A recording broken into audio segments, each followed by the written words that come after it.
Ever caught yourself muttering under your breath in the grocery store? You know what I'm talking about. That moment when you're standing in the cereal aisle going, okay, we need milk, eggs, and why is this organic granola $23?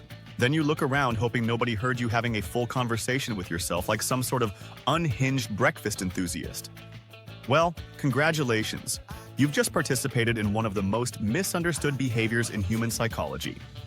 And before you start Googling, am I losing my mind? Let me save you the trouble. The answer is no. You're actually doing something your brain has been wired to do since you were old enough to talk. See, society has this weird thing about people who talk to themselves. We act like it's the first sign you're about to start collecting cats and yelling at pigeons. But here's the kicker. Everyone does it. Every single person watching this video has had conversations with themselves. The only difference is some people are honest about it and others pretend they're just thinking really hard. I love how we've collectively decided that talking to yourself is crazy, but talking to an invisible man in the sky for hours every Sunday is totally normal.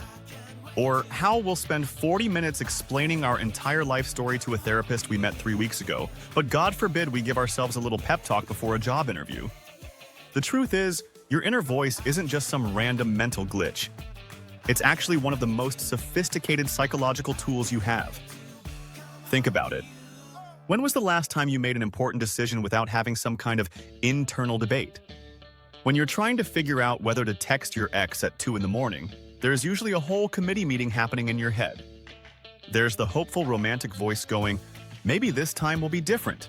The logical voice saying, remember what happened last time. And that chaotic voice in the back going, you know what? Let's see what happens. That's not dysfunction. That's your brain doing exactly what it evolved to do. It's processing information, weighing options, and trying to keep you from making terrible decisions. Although, let's be honest, sometimes it fails spectacularly at that last part. But here's where it gets interesting from a psychological standpoint. When researchers actually study self-talk, they find it serves some pretty crucial functions. First off, it helps with emotional regulation. You know that voice that tells you to breathe when you're stressed? That's not just hippie nonsense. That's your nervous system literally talking itself down from a panic response. Studies show that when you speak to yourself out loud, it activates different parts of your brain than just thinking silently. Your auditory cortex gets involved, which means you're literally hearing yourself think. And here's the weird part. Your brain responds to your own voice the same way it would respond to someone else giving you advice.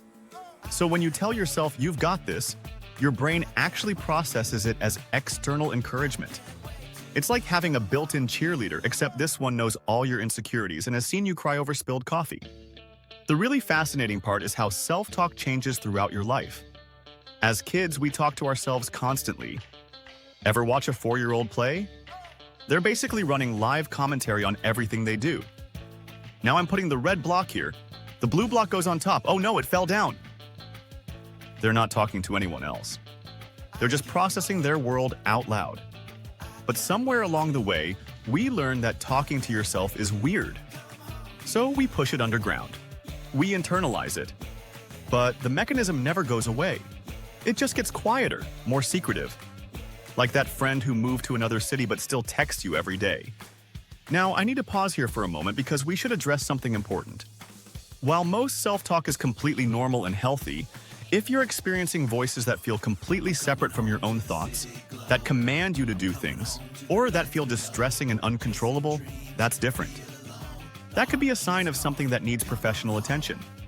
This video is for entertainment and information only, and if you're concerned about your mental health, please reach out to a qualified professional. Because the internet, while entertaining, is not a substitute for actual medical advice. Back to our regularly scheduled psychological deep dive. The reason self-talk feels so natural is because it literally is. From an evolutionary perspective, language itself probably developed partly as a way for our ancestors to think through problems. Before we could write things down or Google, what happens if I eat this weird berry, we had to talk through decisions. And sometimes, when you're alone in the wilderness trying to figure out if that rustling bush contains dinner or death, talking to yourself might be the difference between survival and becoming a cautionary tale. Modern research backs this up. When people are given complex tasks, Those who are allowed to talk themselves through the process perform better than those forced to stay silent. It's like having a personal coach who knows exactly what you need to hear because, well, they are you. And let's talk about the social aspect for a second. We live in a culture that's obsessed with external validation. Everything has to be posted, shared, liked, commented on. We've created this weird reality where your thoughts don't count unless someone else witnesses them. But self-talk is the opposite of that. It's purely internal, completely authentic, and utterly yours. That's probably why it makes people uncomfortable. In a world where everything is performed for an audience, talking to yourself is the last truly private act. It can't be monetized, it can't be liked or shared, and it can't be curated for your personal brand. Speaking of which, if you're finding this information helpful and want to see more content about the weird and wonderful ways our brains work, consider subscribing. Because apparently, even when we're talking about not needing external validation, I still need to ask for yours. The irony is not lost on me. But here's where self-talk gets really interesting. It's not just one voice. Psychologists have identified different types of internal dialogue. There's instructional self-talk, where you guide yourself through tasks. Turn left here, then straight for 2 blocks. There's motivational self-talk. Come on, just 5 more minutes on the treadmill. And then there's what researchers call distanced self-talk, where you refer to yourself in second or third person. This last one is particularly powerful. Instead of saying, "I'm so nervous about this presentation," you might say, "You're going to do fine," or "Sarah's got this handled." It sounds weird, but it actually creates psychological distance from your emotions, which helps you think more clearly. It's like being your own therapist, except you don't have to pay yourself $200 an hour. Athletes use this technique all the time. Before a big game, you'll hear them talking to themselves, sometimes using their own name. Come on, Mike, you've done this 1,000 times. It's not narcissism, it's strategy. The workplace applications are endless too. How many times have you muttered, "Okay, focus," when you're trying to get through a difficult task? That's not you being scattered. That's your brain actively trying to regulate your attention. You're literally coaching yourself through the moment. And let's be honest about the practical benefits. Self-talk is basically free therapy that's available 24/7. No appointment necessary, no insurance hassles, and your therapist already knows all your baggage because they lived through it with you. But perhaps the most important function of self-talk is problem solving. When you verbalize a problem, even quietly to yourself, you're forcing your brain to organize the information differently.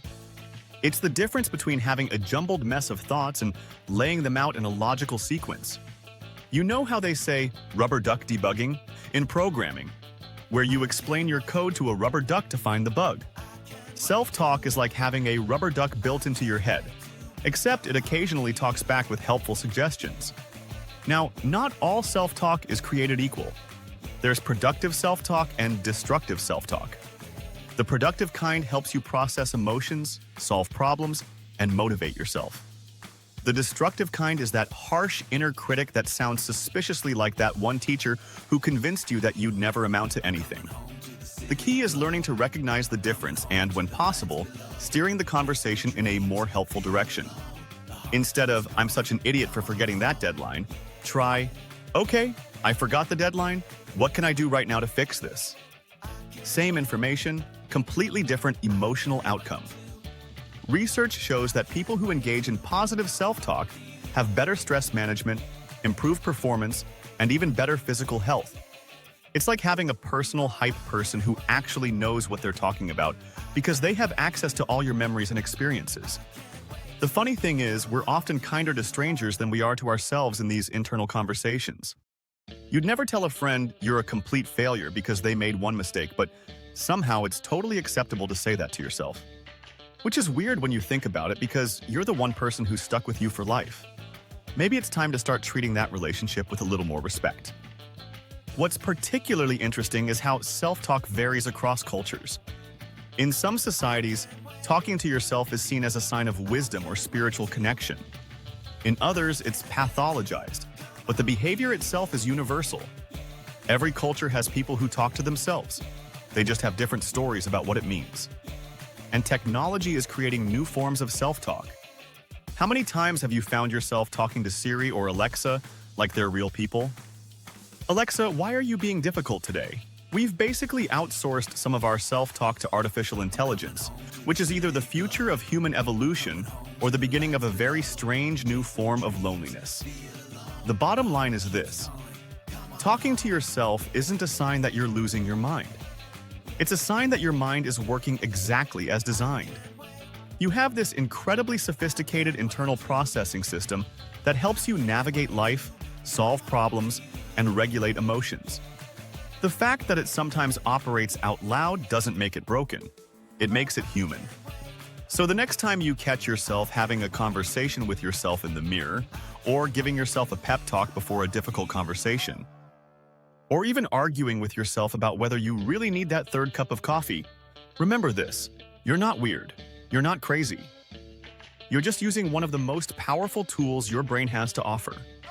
And if anyone gives you grief about it, just tell them that according to science, you're actually demonstrating superior cognitive function. Then continue your conversation with yourself because honestly, you're probably better company than most people anyway. The real question isn't why you talk to yourself. The question is, why anyone would want to go through life without access to such a reliable, knowledgeable, and always available conversation partner. Even if that partner occasionally has questionable judgment about late-night snack choices.